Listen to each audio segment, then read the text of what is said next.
Hello everyone, welcome back to the channel. Today we have a little different kind of video, and this probably is going to be the very first capture the flag cybersecurity challenge video that I'll be doing on this channel. So the challenge itself is from SANS. The SANS, if you have not heard of, is a basically kind of like a cybersecurity organization that does certification like global information security assurance certification like GCIH, incident handler, those kind of certifications. And they do these challenges yearly closer to the holiday seasons like Christmas time. So this particular challenge caught my attention when I was like checking them out this year. As a home lab user and basically kind of like a system administrator of your own home lab, sometimes you might forget, you know, for whatever reason, you might forget your passwords, and you might even forget, you might forget like, a root user. So what this challenge does is more of like the scenario is you have a user called chiuser on the system, but you got logged out because there was a interference. Someone has compromised the system administrator access and you've been logged out.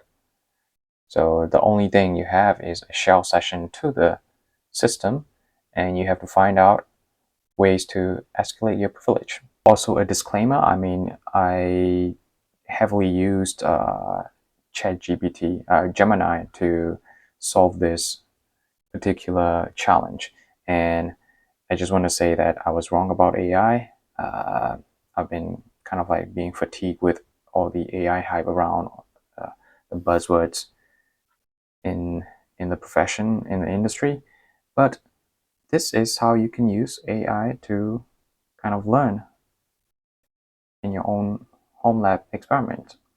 Normally, what I would do is the very first thing I would do is to check out who am I, basic enumeration, where am I on the system. So this is interesting because there is a bin directory in your home directory. And what's inside bin?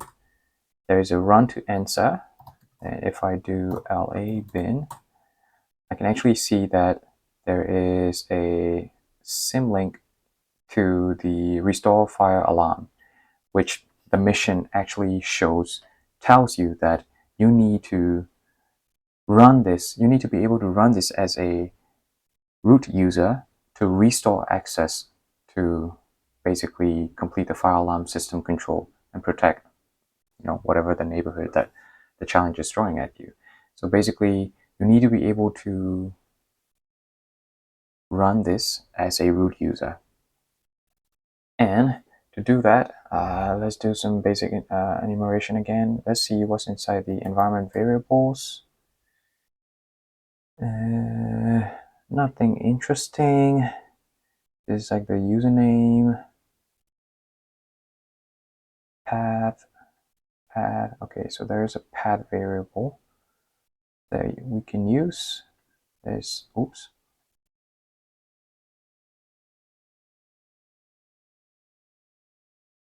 There is also a, okay, path. Cool. All right, so there's nothing else we can do here. So let's see what kind of sudo privileges we could have.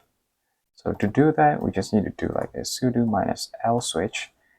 And we can actually see here, this is the most important part, that the chiuser may run the following commands on this host. And this is the script that we're able to run as a root user without any password. That's great because we don't know the password of chiuser. So if you do like sudo su, I don't know, we won't be able to escalate our privilege, right?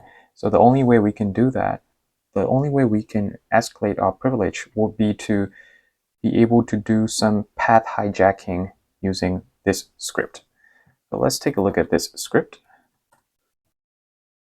And now, of course, all of these steps, if you're the first-time user, you can always consult ChatGPT, right? So this is kind of like what I've prompted Gemini on, how I can go about escalating my privilege. I mean, for myself, because my day job involves system administration, I have some context of like how I can go about doing escalating my privilege and such. So the thing is, if you are a total newbie to the environment, you would not know that you're able to run sudo -l to see what kind of privilege escalation path you could have, right? So again, you still need fundamental system administration knowledge to be able to do actual good prompts within Gemini to do that. So, so this basically is all the prompts that I have done. Struggled a bit there. I mean, there are some stuff that the grep didn't work. So what I did was I basically also give what the script is doing to Gemini and do optimizing some of the prompts to do that. And of course, it digressed a bit from the typical escalation path.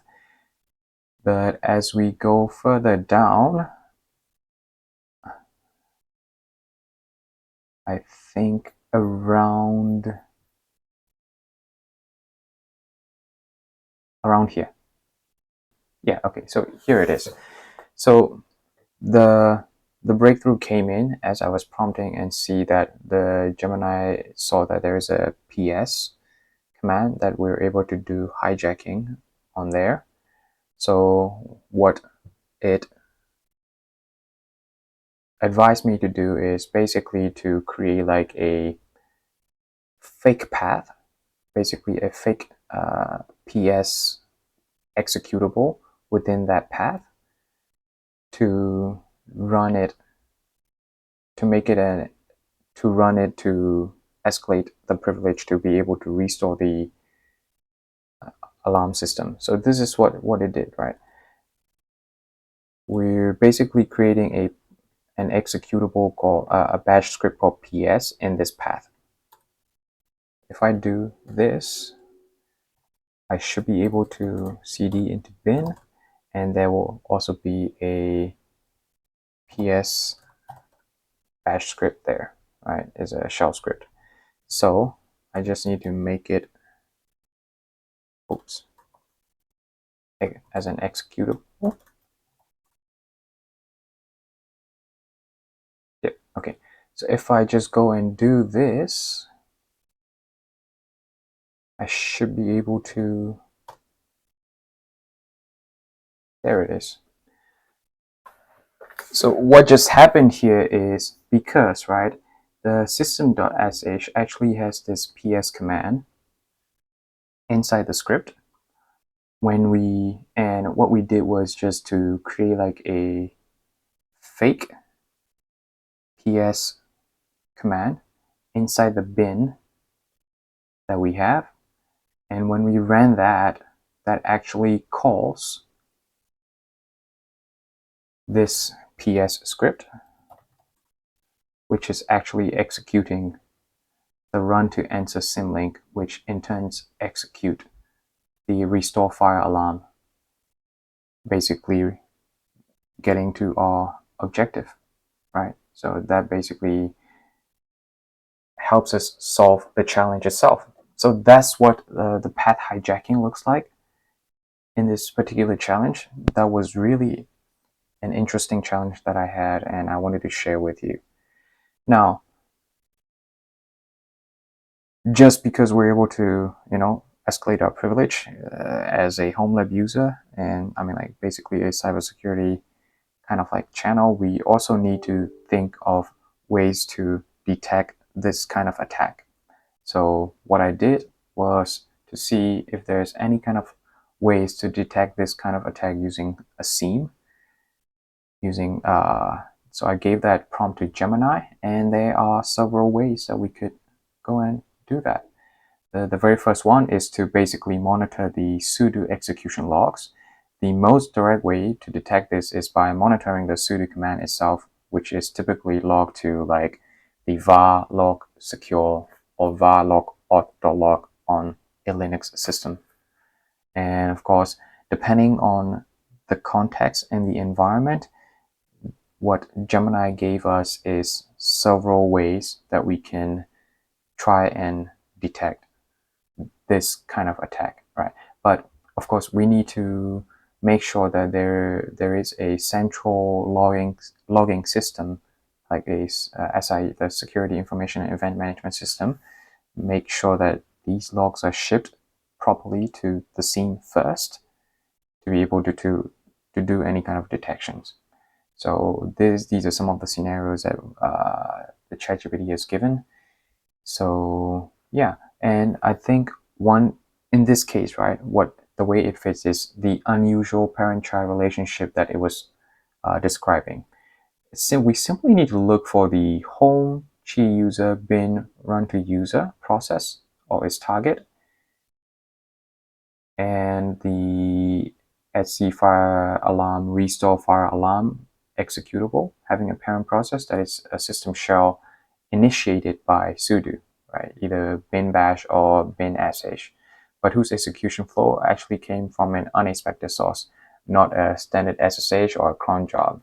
So the rationale that is given is this attack executes the malicious code within the system's script's execution context, creating the unusual process tree. So that basically is kind of like one way of detection that fits this particular case. And of course, depending on different environments, we'll have different ways to approach this. So yeah, that's kind of everything I wanted to touch on for the video. Thank you for watching. If you like this, please like, and for more content like this, subscribe. Bye bye.